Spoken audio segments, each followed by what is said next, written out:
almost every continent, as well as from the full gamut of industries. That's amazing. Thank you so much for all your support. The purpose of these webinars is really to encourage and educate during these uncertain times. The topic of this webinar is actually aligned with a full workshop which we happen to run in Malaysia, and we are glad to be able to offer this webinar and offer it as free to add value during this time. I would now like to recognize our speaker.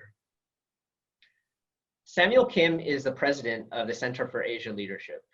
Holding his MPA from Harvard, his main areas of teaching, research, and consulting are in adaptive leadership, power, influence, and persuasion, and futures thinking, among many others. He is the editor of 12 books and has worked with over 40 organizations, including the UN, UNESCO, Samsung, and Toyota. Samuel, thanks for taking the time to join us today.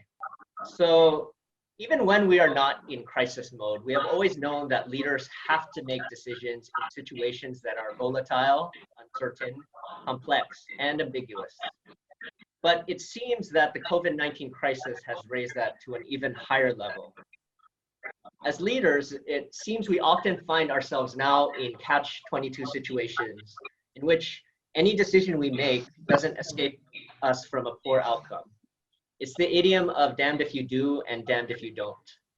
Despite these conditions, as leaders, we still need to act urgently, transparently, and iteratively when leading and making decisions. But one of the biggest challenges here is that the increased scrutiny of those people in power. So how do we engender support from our stakeholders, especially when we know mistakes are inevitable? And that brings me to my core questions, which is, what does it mean to lead with influence? How do we gain the support of our stakeholders to succeed, especially during uncertain times? So Samuel, the floor is yours. Well, first of all, thank you, John, for your kind introduction. Before answering the question, if I may, I'd like to take this moment to thank every one of you who are present here today. I know that this is a very busy hour of the day, and you might have been engaged with an important work of yours. However, I would like to really thank you for making the effort to come and to be present, and giving me the opportunity, foremost, to share something that I deeply care about, a passion of mine. So I would like to really thank you for your presence. Second of all, I want to express that my heart and the prayers go to the people who have been impacted by the COVID-19 right now. It is a global, unprecedented global pandemic, and everyone is going through a very tough times. But if we look around, there are people who have been, hit hard, particularly hard. And it is our duty that we look after these people. I know that many of us are already doing this, but it is really important that we are able to stay strong and be kind, and be, providing, what are some of the things that we can do to share that burden together. I think it's this sort of a collective spirit and the action that we put together that we are able to win in this fight against this daunting crisis, seemingly daunting crisis. So I just want to put it out there that my prayers are with those people who have been impacted by the COVID-19. So John, if I may, I'm just going to go straight into this topic. We were talking about leading with change, leading with influence. It's about power, influence, and persuasion. I want to, I've been really seriously thinking about this topic since about 3 years ago. But I want to somehow bring us back to what happened in 2008. We all know what happened back then. It was the financial crisis. As you can see here on our slide, this is the picture of the Wall Street. Now, I consider this because I was able to see this with my own eyes. It was a first-hand exposure that I had. It was 100% a man-made crisis. It was a challenge. In other words, this crisis could have been avoided, but it was due to the human greed, the arrogance, the ignorance. It began with, of course, other companies, but foremost, this company, a 161-year-old company that I was attached to, had not only collapsed, but it has brought about an amazing, a global-wide a crisis, a harm, a damage that was brought upon to all of us. Now, I want to again consider this as a human-made crisis. And again, it could have been avoided, but it was really that human arrogance that has really brought this to us down. So having seen this with my own eyes, I consider this as a prime example of how the power had been irresponsibly used. We can call this abuse, misuse, however you want to call it. But it's an example of how a power that was given to them, right? I mean, isn't it the responsibility or the role of the bank to help the public and the companies and the government to continue to grow and thrive? They are the money expert. They were supposed to be providing the right, the things that we were supposed to know. And it is, by them funding us that we are able to economically, socially grow. And, their job is really to do the greater good. It's really to help us achieve that win-win. But instead, the next slide, I have this picture of Harvard, where a lot of the people who are working in Wall Street basically were responsible for this, because a lot of people were actually on the Wall Street who are coming from these schools like mine and other renowned schools. Unofficially, I hear my friends saying that out of the 10 people, 9 in 10 people actually hold degrees from one of the best institutions around the world. But my question at the time, seeing this with my own eyes, we basically had everything that we had, right? We've got the top notches of everything. Talents, qualifications, knowledge, know-hows. We basically had all that we needed. And in principle, by right, we're supposed to, if we put all this together, we're supposed to be ending up with a success, a growth. But instead, what culminated was this harm. And this harm is not small. It's not just limited to a certain city or a country, but this was a globally felt damage that every one of us have been impacted. And so my question at the time was that, despite that we had all that we needed in order to do what we can, I was quite shocked to see that in the end, by the end's day, it culminated with the harm and the damage. So which then leads me to really think about what led us to end up in a failure. Because again, this 161-year-old company has collapsed. And so I think it's really important to look at what power is. I've been really thinking about this power, but more than anything, yes, power is important, but how should we use the power in a most responsible manner? Because by the day, it is the power, it's the means with which we want to achieve certain ends. And it is very important that we have this, not only the power, but also knowing how to use in a proper manner. So I just want to take our listeners through a little bit of what comprises power. I want to run through a quick definition of how I define the power and what is comprised of power, right? So power is something with which you can create an impact. In other words, it's being a cause. You can call it, you're able to make something to happen, right? Power is also the fact that it's shifting and moving all the time. We've seen through the history of our times that there are, these empires rise and decline of the, with the power. And so this power is fluid. It's shifting from one place to the other at all times. I also want to mention that everyone has certain level of power, right? We carry a certain level of power. And this is something that we can harness with our effort. Now, let's look at what this power is comprised of. So if you can see here, the way that I would define the source of power is threefold. One is the position. Yes, position is an important aspect of power, right? We carry a certain title, a certain status. And of course, we are able to carry a certain status because of the certain qualifications and skills that we have, right? We are able to carry that title because there's an expectation that we are able to achieve a mandate or meet the expectation of by using our power. So title comes along with certain decision-making power. We're able to do something with it. Of course, we can't do everything. We can basically be a god to make everything happen. But title has some decision-making power that comes along with it. I want to talk about the personal, certain personality that you have, the character, or it could be certain values that you carry. Maybe a very good value that you uphold, that people are bought into. That can be a power.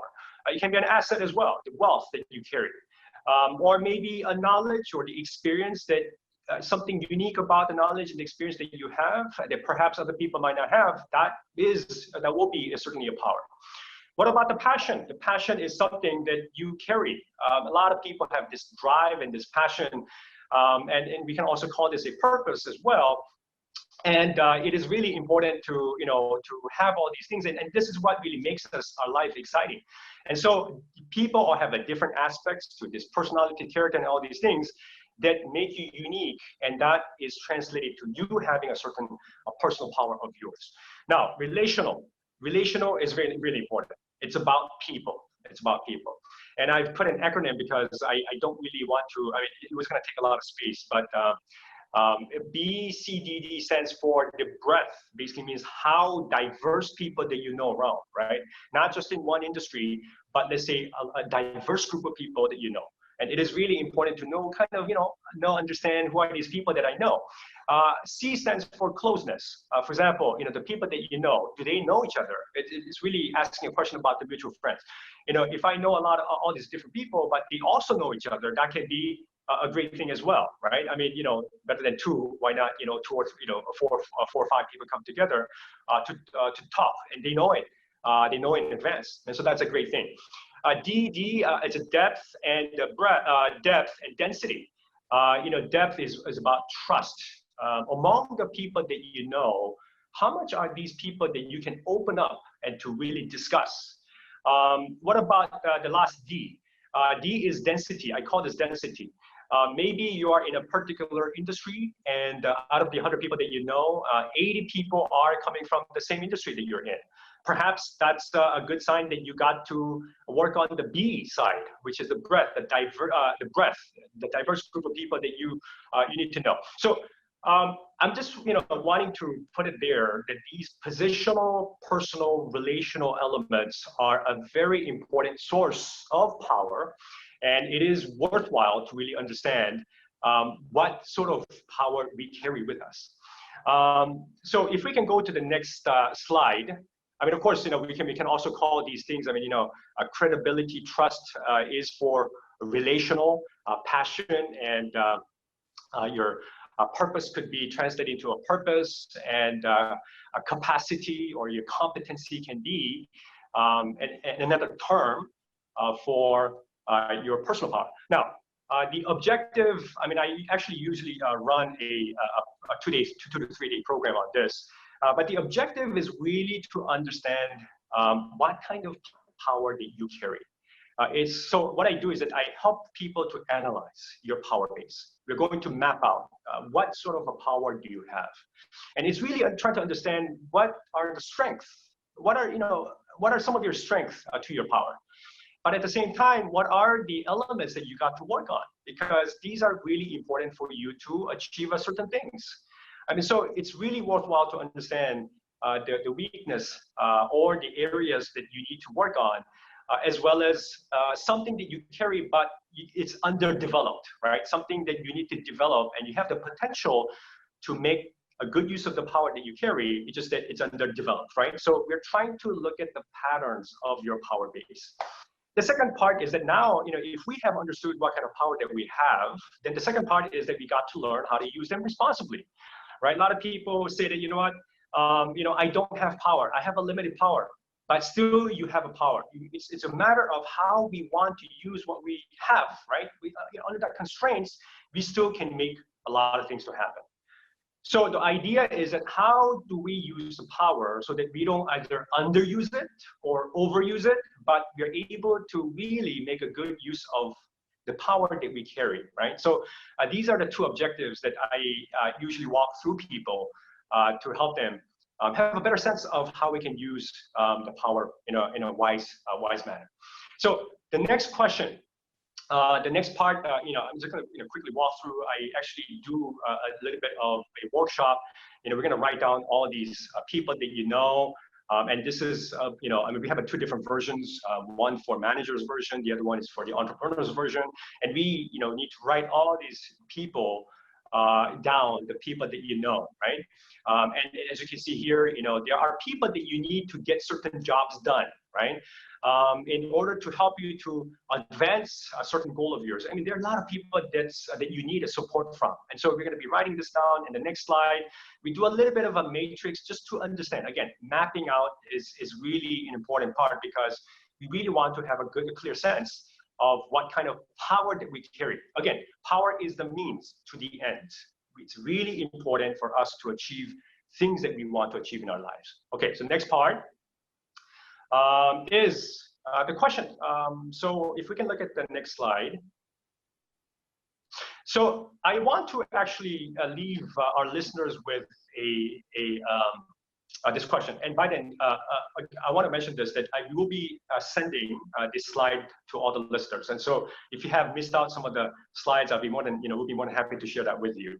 And we're going to be also sending out a few reading materials as well. So I hope that you find this topic and you continue to dig into understanding your power as well. So back to this question, the must-ask question is, I mean, for me, I ask this question all the time. One question that we got to ask ourselves and we should be able to answer is, why is power important to you? I mean, by the day, a lot of people are all pursuing for power. Yes, power is important. But it is really important to ask this question of why. Why is power important to you? And why do you need it for, right? I mean, what is it that you need this power to do what, right? So that's an important question that we got to ask. And of course, it is a contextual thing, right? I mean, if you are doing if you're doing a project, for example, or if you're doing a certain, I don't know, community development project, whatever it is, you got to have these power, but you got to, first of all, ask this question, why are these power important to you? That we are constantly making effort to accrue or accumulate power, but why is this important? The second question is that, does what you want to achieve include both you and others, right? It's not just about us, I mean, about you. I mean, a lot of people, if you don't really have that sense of purpose, if you don't really know what the ends that you want to achieve, I see a lot that power becomes the end.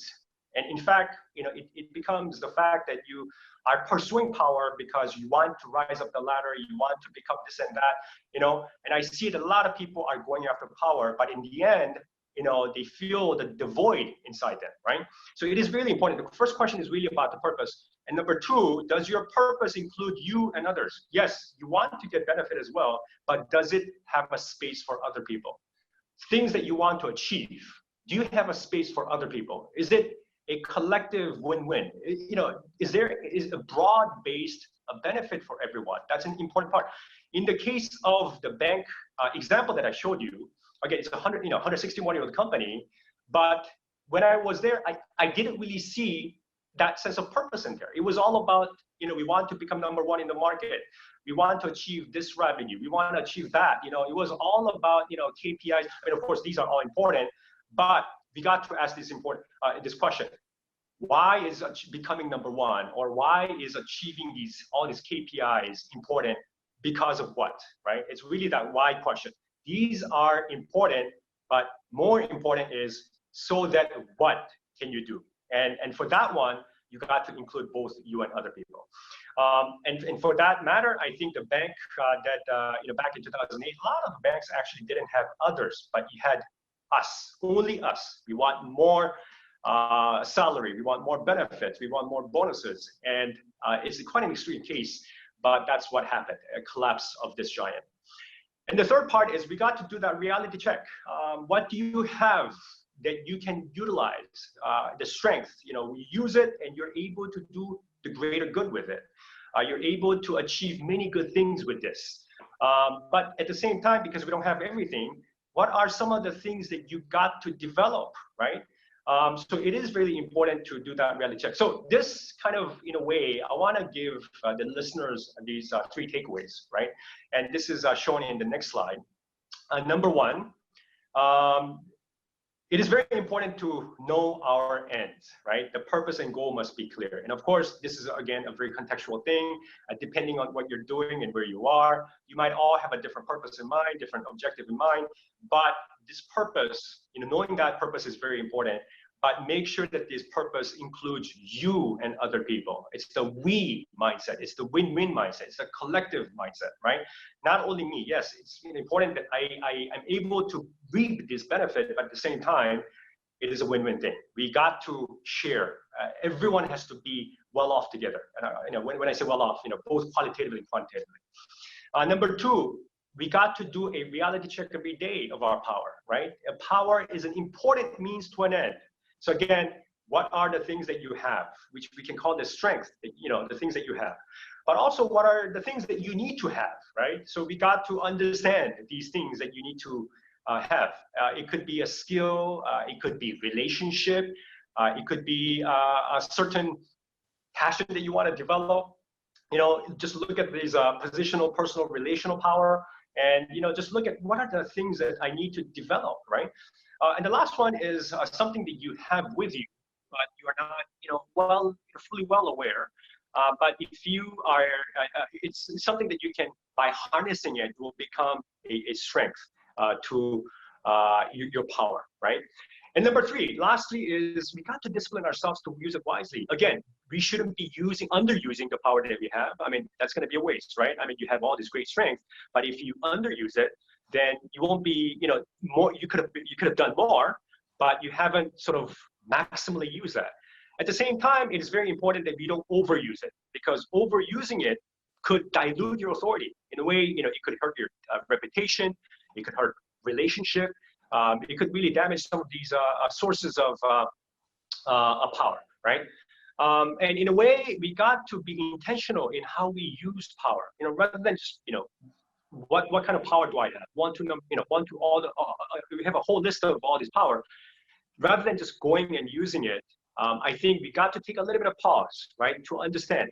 In this situation, how can I use what I have to help our community to make a progress? It could be, the community could be, macro level, your country, to a little bit of a micro level to your company, and if it's your family as well, right? So it is very important that we need to know the ends. We got to make a good, do a reality check of all these, the power that we have, and we got to, how to use this wisely, and we got to discipline ourselves in this respect. My last slide is going to be about relationship, because I am a huge proponent of developing and managing this relational power. Now, I consider these three types of people very, very important. And I call them allies, confidants, and critics. Allies, what is allies? Allies are the people that share a common interest as you do, right? They have the same stake as you do. Perhaps if you want to do this community building work, right, it is very important to bring in the like-minded people. We call it like-minded people who are sharing a similar stake as you do. They really want to do something good in certain aspect of respect, right, in the community. And so it is very important to make an ally with them. And the more the people that you have of these like-minded people, yes, you're able to share the burden together. It makes things easier when you do things together. Now, confidants are the people, they don't really know what you're doing, right? I mean, they don't really have the same stake as you do, right? They are the people who are more interested in you as a person, right? So they don't exactly know what you do. For example, if you are in the legal area or maybe in architecture, they may not know exactly what you're doing, but they really care for you as a person. They really want you to succeed. Now, these type of people are very important, because when you go and talk to them, they don't know the knowledge that you carry, but based on what you say, these are the type of people who are able to objectively see things, right? I mean, they're able to give you a different perspective of things. And so it is really important that you need to intentionally look for these people who don't really share the same interests as you do or the stake as you do, but these are the type of people who deeply care for you as a person. The last one is critics. I mean, these are the wonderful people that you got to have. I mean, it is very painful to receive criticism. It's a painful thing. But these are the people that will really help you to know where you stand. I mean, allies, maybe confidants, based on what you say, they may all cheer for you. They may say, you're doing a great job. You're doing a wonderful job, right? Keep it up. But critics are the ones who really help you to see where you really stand, right? What are the things that you're missing out? These are the people who are able to give you a unique and what we call the unusual voice, right? These are the people who are able to give you a unique perspective with which you need in order to, help you to improve yourself. And so in that respect, I consider, one of the ways, I mean, if we were to do something about this from now, I mean, I think we got to start looking at our power base, try to do a simple map out of the people that you know and certain skills that you're really good at. But at the same time, try to look at some of the things that you got to develop. And so I just want to end here. I think I've taken a lot of time, but I want to end with this slide, and maybe we can proceed with the questions. So back to you. Samuel, just before you go on, so some people are raising some questions in the chat. Yes. I just want to say, you can put your questions even now while Sam is speaking in the Q&A box, and then during the Q&A forum, we'll be able to address them. And you can even upvote the questions that you resonate with, which you want answered, and we'll try to do it in a democratic way. Another thing is people are asking about the slides, so don't worry. We will be sending the slides to you, and also the recording will also be made public as well. Okay, so I guess, so Samuel, you just have about maybe 2 more minutes for your part of the presentation. Maybe you can talk about how we can use, this really interesting and relevant framework for our current situation we're at right now. Yeah, I mean, and if you can actually go to the previous slide, I mean, I've basically put out some of these examples here, but I just want to go back to the Harvard here. And I just want to put it out there that after the 2008 financial crisis, Harvard was a bit concerned because a lot of the graduates who were a part of the 2008 financial crisis actually did come from these schools. And so when I was applying for the Harvard, what I had to basically go through was that I had to, I mean, one very difficult part was to fill out the 7 essays. And these 7 essays were all about sort of the personal power, right? I mean, of course, we have the positional power, we've got relational power, but a lot of the questions were revolving around the personal power. Why was it important? Because, yes, there are a lot of smart people out there, and we pick some of the best around the world, but if we don't really help people to find the purpose or the passion in them, right? I mean, learning all this knowledge, all these best practices, management practices, these are important, but why are these, important by the day, right? The question is really about so that we are able to use all these, the world's best practices so that we're able to do the good, not the harm. Because what we saw in 2008 financial crisis was basically a tremendous, a humongous harm and damage that was done. And these were some of the smartest people out there. And so ever since, I think after the financial crisis, I think some of these schools have made it clear that, we want people not only good with the knowledge and the skills, but the people who are having a good values to themselves, right? Again, passion, the purpose, and all this, personal power. We really want to cultivate people to carry the right values, the values with which the great experience that you have, the knowledge that you have, and all the things that you'll be reaping from places like Harvard, we got to now use this as a means of power, right? I mean, degrees of power. The things that you are going to be learning at Harvard's a power, right? So with these things, now it is our mandate and our responsibility to go out and do some very important, useful things that will be able to advance the public interest, things that will be able to address both your benefit, but also other people's benefit as well, right? So rather than, again, culminating with the harm, because if we let ourselves loose, right? I mean, we have this tendency to always seek a better, something, anything better for ourselves. Again, we're wanting to climb up the ladder as quick as we can. It's good, but that's the means. Why do we have to climb up the ladder? There has to be a purpose in mind. And so I just want to put it out there that Harvard, yes, learning from this experience, Harvard has now intentionally put in place through their admission and through their education that yes, having this refined and nobly defined personal power is something that we got to carry. Again, it is very important that we got to do a reality check again of all these three aspects of personal, relational, and positional power. And just, really spend some time to think about what are your strengths, what are your, I don't want to call it weaknesses, but, an area that you want to develop. At the same time, the things that you have that needs to be developed, right? Right now it looks underdeveloped, so you got to develop these things. And so I think that reality check is going to be important, but foremost, I just want to leave it, live with this last message. Purpose is going to be really, really important. We got to know the ends because the means are always available. We've got people around, we've got knowledge around, we've got everything.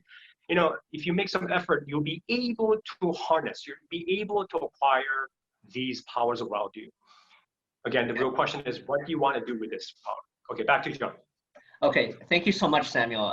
It's a very comprehensive framework. As Samuel mentioned, we actually teach this in a multiple day workshop. Now, we actually have a lot of great questions already. So we have this question from Al Chan, which has been voted up. So if you guys, for our viewers, if you can guys look at the Q&A box and you can upvote questions that you find very relevant to yourself. So this question from Al Chan: how do you overcome people who use their power to abuse and use their position to control you? What would you say to Al in this situation? Well, I mean, we see that all the time. I see that all the time as well. People are always abusing and misusing the power.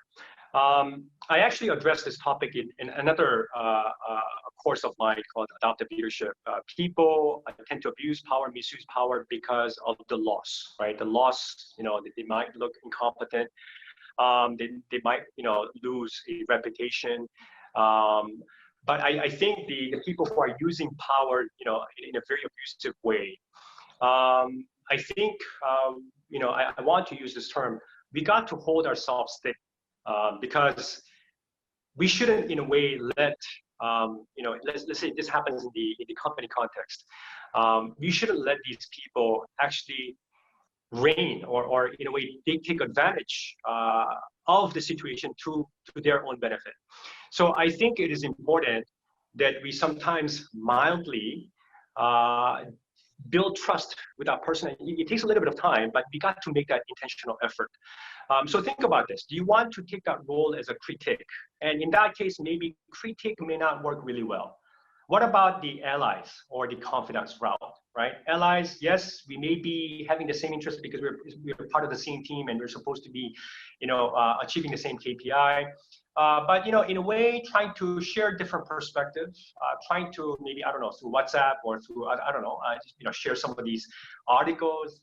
And it requires a little bit of patience, but sometimes it's really important to take up some of these different roles, whether it be ally role or it could be confidant role.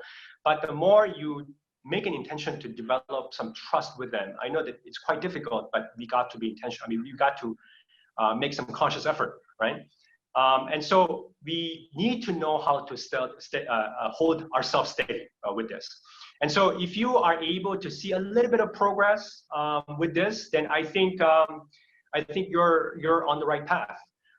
So that's sort of, in a way, my recommendation. I hope to learn a little bit more about the context, but I think it's good to use the allies, the confidants, and the critic approach to this. Sometimes you got to have multiple hats, right? Sometimes if that person is really abusing the power, maybe you want to leverage on other people's authority. Someone maybe who's higher above that person who's abusing the power, right? Maybe he has authority to somehow control him, to cool him down, to chill, right? So two things. Don't think of yourself as the only person to deal with this. Maybe you want to leverage on your relationship, right? Within the same unit, maybe leveraging on the people who are higher above him or her. But also at the same time, the second part is, what kind of role do you want to take? Is it the confidant role? Is it going to be allies role? Is it going to be critical role? And again, this will take a little bit of time, especially people-to-people dynamics. It requires a little bit of time. Thank you. Sam, one thing I also like about something you mentioned earlier, and I know you teach this in your workshop, is the importance of confidence in helping you stay Yes. alive as well, because it can get frustrating if you're under an authority structure in which you're being abused. Okay, Yes. we just to indicate just to signal to the audience, we probably will go a few minutes over time, but we'll try to do our best to answer these next as many questions as possible, but still not going too much over time. So our next question, which has been voted up, it's Sherlene Gu. How do we make our boss become our allies? I mean, there are multiple ways of doing things. I mean, I'm not sure if this is going to answer your question. When I started this organization, it was a very tough journey for me because I've never run something like this in the past. Because I was getting a lot of inspiration from my studies back at Harvard. But I felt that if I bring all these world-leading best practices to Asia, that's going to be a wonderful thing. And so I've been really thinking about how I can do this. Now, in order to do this, I know that I can do this because I don't know about leadership. I don't know all the stuff that they talk about. I mean, they've been doing the research for many, many years. But me, I am just I'm starting from scratch. And so I need a lot of people around. Now, I can consider my professor at the time my bosses. And it takes a little bit of time to build a deeper relationship with them. It's not just about, have you done this work? Yes, I've done this work. I was able to finish this on deadline. These are some technical conversations. I think it's important to move away a little bit from the technical conversations and to, be a little bit more relational and personal, right? I mean, just try to find some common elements between you and the boss, right? I mean, there has to be some similarities. I mean, I also talk about the behavioral science to this. People like those who are quite similar to you, right? If there's a little bit of a connection, if there's a little bit of a common ground, it somehow clicks, people begin to open up. And so, maybe work style could be, one way, but it has its limit, right? So rather than, having 100% on the technical conversation, I think it's worthwhile to move beyond that and try to, maybe find some common elements by sharing, perhaps what are you interested in? Why is this job? And why have you chosen this company? And why, so I think there are certain conversations that you got to carry. And frankly, for me, I have somehow a timeline. I usually have about 3 months to maximum, I mean, I know how much time, every time. But I sometimes have about 3 months for me to really develop this relationship, an intentional relationship. And so, I mean, there is some effort that you have to take up. So if I can just put it to that, I hope I have answered the question, but if you want to carry on with this conversation, I'll be happy to have a call with you. Thank you. Okay, thank you, Samuel. So we'll just try to answer maybe 2 or 3 more. We have this question that has also been voted up from Yolanda Sobrepina from the Philippines. Do you believe that, Samuel, that the most effective leaders rely more on personal power rather than on positional power in promoting ethical conduct? Yeah, I think that's a very important question, and thank you so much for asking that question. I think it depends on the context. For me, this work I do, I got to use all 3 powers, but I also use heavily on the relational power, right? I mean, when I was starting this, I had this vision that, because our organization is called Center for Asian Leadership, when I was starting this, I really wanted to embrace all 47 countries in Asia, right? Now, I come from Korea. The most I know maybe is about Korea and some of the places I've worked at, maybe in the US and in some parts of Europe, and maybe a little bit of Southeast Asia because I spent some time in Southeast Asia. But in order to do some of the work, I got to, leverage, I got to find allies, the confidants who I'm able to work together with, right? But at the same time, in order to do something like this, a personal and positional power do matter. I mean, of course, in a way, we are trying to leverage sort of the work that we do because a lot of these contents are actually coming from Harvard. We try to, in a way, leverage on the Harvard brand. That's, in a way, a positional power because, a lot of the speakers that we line up are actually holding degrees from Harvard. And that, in a way, gives a little bit of a credibility. That's a positional power. At the same time, it's a personal power. We got to continue to develop these contents, and we got to do, we got to hone our skills and our experiences and expertise. So I think it's all three. And again, it depends on the context. But one thing I'd like to also mention is that one important part to this power is your willingness to learn, right? Willingness to learn in all realms, right? We got to learn, and we got to learn because we need to learn. I mean, there are lots of informations out there that we got to learn.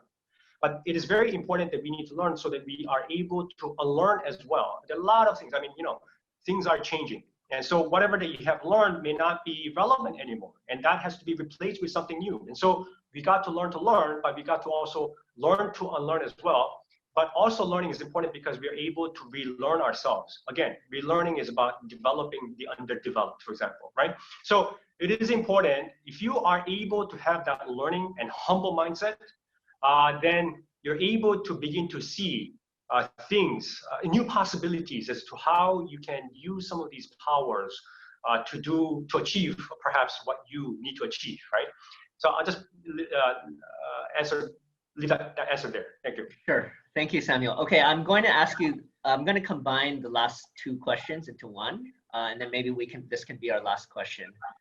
Good morning. How do we empower people to wield their power, especially those that think their power is too little in terms of bringing change to an organization? So basically, how do you help empower the ones who perhaps don't have the confidence or who feel like they're not able to kind of wield their power or underestimate it? And then the second question, if you can perhaps combine it, Samuel, you mentioned the overuse of power dilutes your authority. So what's the difference between power and authority?